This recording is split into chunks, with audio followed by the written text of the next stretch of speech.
Class 12 fourth semester সংস্কৃত বিষয়ের সমস্ত ছাত্রছাত্রীকে আজকের ক্লাসে স্বাগত। আজকে আমরা সংস্কৃত ব্যাকরণ বিভাগ আলোচনা করব। আমাদের কারক ও বিভক্তি এই ক্লাস অনেকদিন ধরে চলছে। সম্প্রদান কারকের আজকে শেষ ক্লাস। চতুর্থী বিভক্তির কয়েকটা মাত্র সূত্র, গুরুত্বপূর্ণ যে সূত্রগুলো সেগুলো আলোচনা করব। কি কি সূত্র আলোচনা করব এখানে দেখো। এখানে আলোচনা করব ক্রিয়ার থৌপপদস্যজ কর্মণি স্থানীয়, ভেরি ভেরি ইম্পর্টেন্ট একটা সূত্র। নমঃ স্বস্তি স্বাহা সধালং বসর্যোগাচ্য, এটাও ভেরি ভেরি ইম্পর্টেন্ট, প্রত্যেকটা পরীক্ষাতে এগুলো থেকে থাকে। এখানে দেখো প্রথম সূত্রটি যেটা ক্রিয়ার থৌপপদস্যজ কর্মণি স্থানীয়, এই সূত্রের আমরা আজকে আলোচনা করব। এখানে একটা পদ আছে দেখো, ক্রিয়ার থৌপপদস্য। ক্রিয়ার থৌপপদস্য এই পদের ব্যাখ্যা করতে গিয়ে ভট্টজি দীক্ষিত কি বলেছেন, ক্রিয়ার্থা ক্রিয়া উপপদস্য।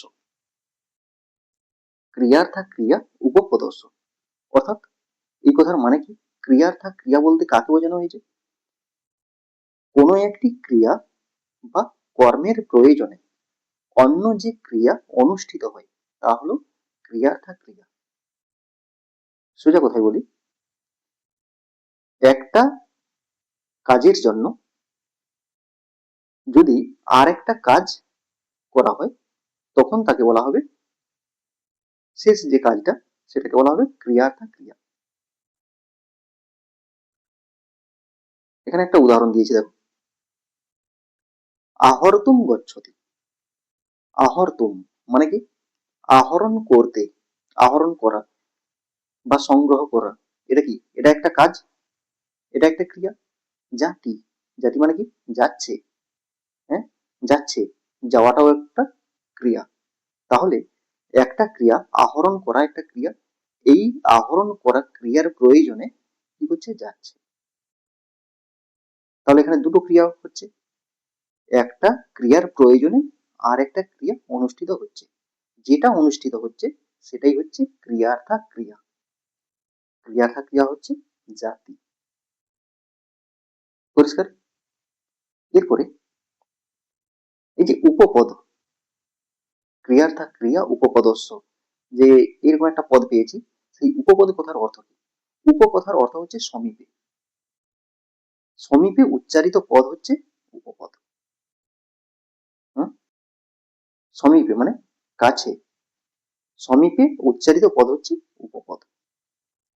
আরো একটা সূত্রে আরো একটা পদ আছে, সেটা কি দেখো, স্থানীয়। কর্মণি মানে কর্মে, স্থানীয়। স্থানীয় পদটা কি সেটা আমরা দেখব, তারপরে সূত্রের অর্থটা জানাবো। স্থানীয় এটা কিভাবে এসছে, স্থান শব্দের সঙ্গে ইনি প্রত্যয় যোগ হয়েছে। স্থান শব্দের সঙ্গে ইনি প্রত্যয় যোগ হয়ে কি হয়েছে, স্থানীন। এই স্থানীন থেকে এসেছে স্থানী। এই স্থানী কথার অর্থটা কি, স্থান আছে, স্থান আছে কিন্তু সে নেই, অর্থাৎ উজ্জ। মানে কি, একটা জায়গায় একটা পদ নেই, একটা জায়গায় একটা পদ নেই কিন্তু তার অর্থটা আছে, এইরকম যখন বোঝাবে তখন তাকে বলা হবে কি, উজ্জ। এবারে এই সূত্রের অর্থটা কি, এখানে দেখো, তুমুন প্রত্যয়ন্ত ক্রিয়া উজ্জ থাকলে, তুমুন প্রত্যয়ন্ত ক্রিয়া উজ্জ থাকলে তার কর্মে চতুর্থী হয়। উদাহরণ দিলে বিষয়টা একদম পরিষ্কার হয়ে যাবে, খুব সহজ সূত্র। এখানে দেখো, বালকঃ ফলেভ্যঃ উদ্যানং জাতি। বালকঃ ফলেভ্যঃ উদ্যানং জাতি, এটা হচ্ছে উদাহরণ। ফলেভ্য পদের নিচে দাগ আছে, এর অর্থটা কি, অর্থটা দেখো তোমরা যাতে সহজে বুঝতে পারো তার জন্য এখানে ছোট করে লিখে রেখেছি, বালকটি ফল আহরণ করতে উদ্যানে যাচ্ছে। তাহলে এখানে দেখো, বালকটি ফল আহরণ করতে উদ্যানে যাচ্ছে, এখানে আহরণ করতে এখানে কি উপস্থিত আছে, এই পদটা এখানে নেই, কিন্তু তার অর্থে আছে। এটা যদি আমি সম্পূর্ণ বাক্যটা লিখি কি হবে? বালকঃ ফলেভ্য আহর্তুম উদ্যানং জাতি।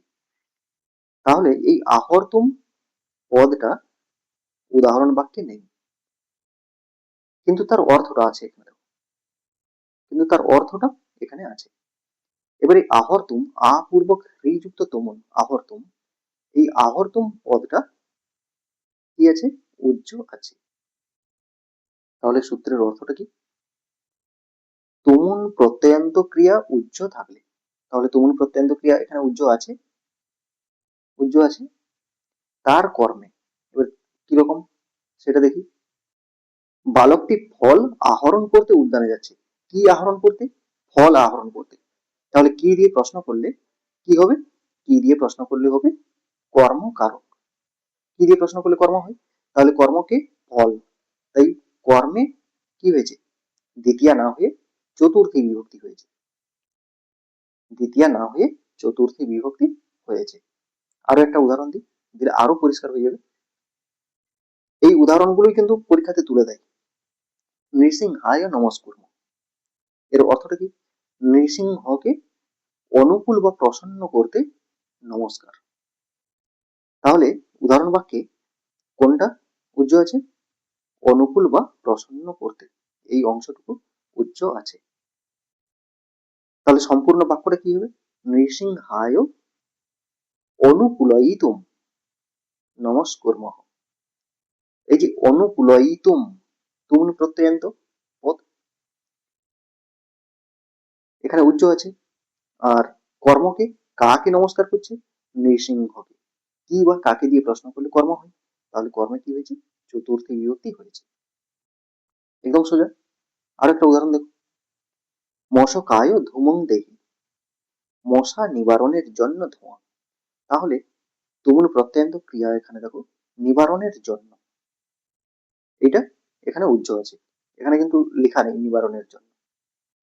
মশকায় নিবারয়িতুম ধূমং দেহি, নিবারয়িতুম, তাহলে এখানে তুমুল প্রত্যয় উজ্জ আছে। কাকে নিবারণ করতে? মশাকে। তাহলে কাকে দিয়ে প্রশ্ন করলে কর্ম হয়? তাহলে এখানে কি হয়েছে? কর্মে চতুর্থী বিভক্তি হয়েছে। অত্যন্ত সোজা প্রশ্ন। এখানে দেখো কিভাবে লিখবে, কিভাবে লিখবে? তুমুন প্রত্যয়ান্ত রেখাঙ্কিত পদে, রেখাঙ্কিত পদে তুমুন প্রত্যয়ান্ত ক্রিয়া উজ্জ থাকায় কর্মে চতুর্থী বিভক্তি। হ্যাঁ, বা আরো সোজা করে যদি লিখতে পারো, রেখাঙ্কিত পদে কর্মে চতুর্থী বিভক্তি। আর সূত্রটা উল্লেখ করতে পারো, যদি পারো তো ভালো, না হলে এখানে যেটুকু আছে সেটুকু লিখে দেবে। তুমুল প্রত্যয়ান্ত ক্রিয়া উজ্জ থাকায় কর্মে চতুর্থী বিভক্তি। ব্যাস। আর একটা অত্যন্ত গুরুত্বপূর্ণ প্রশ্ন, এটা কিন্তু প্রত্যেকটা পরীক্ষাতে থাকে। নমঃ স্বস্তি স্বাহা সদালং বসরে যোগাচ্ছ। নমঃ স্বস্তি স্বাহা সদালং বসরে যোগাচ্ছ। এখানে দেখো নমঃ, স্বস্তি, স্বাহা, স্বধা, অলম এবং অলমের সমর্থার্থক শব্দ বসট শব্দের যোগে চতুর্থী বিভক্তি হয়। এটা অত্যন্ত সোজা যে এই শব্দগুলো উদাহরণে থাকবে, তখন কি হবে? এই শব্দ যুগে চতুর্থী বিভক্তি। এবারে অলম, অলম শব্দের কিছু সমার্থক শব্দ আছে, যেমন প্রভু, সমর্থ, শক্ত, এই শব্দগুলোও থাকতে পারে। এই শব্দগুলো যোগেও চতুর্থী বিভক্তি হবে। উদাহরণ দেখো, একদম সোজা এটা। শিবায় নমঃ, দেখো শিবায়ের নিচে দাগ আছে, নম শব্দ যোগ আছে, তার মানে নম শব্দ যোগে চতুর্থী বিভক্তি। কিন্তু এখানে একটা সমস্যা আছে, নম এর সঙ্গে যদি করতি পদটা থাকে বা নমস্করতি এরকম যদি পদ থাকে, তাহলে কিন্তু এখানে চতুর্থী হবে না, এখানে কি হবে? দ্বিতীয়া হবে, কর্মকারকে দ্বিতীয়া বিভক্তি হবে। কেন হবে? উপপদ বিভক্তি কারক বিভক্তির বলিয়সী। এটা হচ্ছে উপপদ বিভক্তি, শব্দ যোগে বিভক্তিকে বলা হয় উপপদ বিভক্তি। আর যেখানে কর্তা সরাসরি কাজটা করে সেটা হচ্ছে কারক বিভক্তি। তো কারক বিভক্তি সবসময় শক্তিশালী হয় শব্দযোগে বিভক্তির থেকে, তাই কারক বিভক্তিটা এখানে হবে। কেন হবে না, এখানে করতি পদটা যোগ আছে বলে। ঠিক আছে, তারপরে এখানে দেখো প্রজাভ্য ষষ্ঠী। ষষ্ঠী মানে কি, মঙ্গল সূচক। হ্যাঁ, ষষ্ঠী শব্দযোগে চতুর্থী বিভক্তি হয়েছে। অগ্নয়ে সোহা, এই সোহা কথাটা কি করা হয়, যখন দেবতার উদ্দেশ্যে হবি প্রদান করা হয় তখন এই সোহা শব্দটা উচ্চারণ করা হয়। হবি কি, দেখবে যখন বাড়িতে কোনো যজ্ঞ অনুষ্ঠান হয় তখন আগুন জ্বালিয়ে কি করা হয়, ঘিটি দিয়ে একটা দ্রব্য সেই আগুনে দেওয়া হয় কোনো একজন দেবতার নাম করে। হুম, সেই যে দ্রব্যটা দেওয়া হচ্ছে সেই দ্রব্যটাকে বলা হয় হবি। সেই হবি প্রদান করার সময় কি বলা হয়, সোহা শব্দ উচ্চারণ করা হয়। পিতৃভ্য সধা, এই সধা শব্দটা যখন পিতৃপুরুষের উদ্দেশ্যে তর্পণ করা হয় তখন এটা উচ্চারণ করা হয়।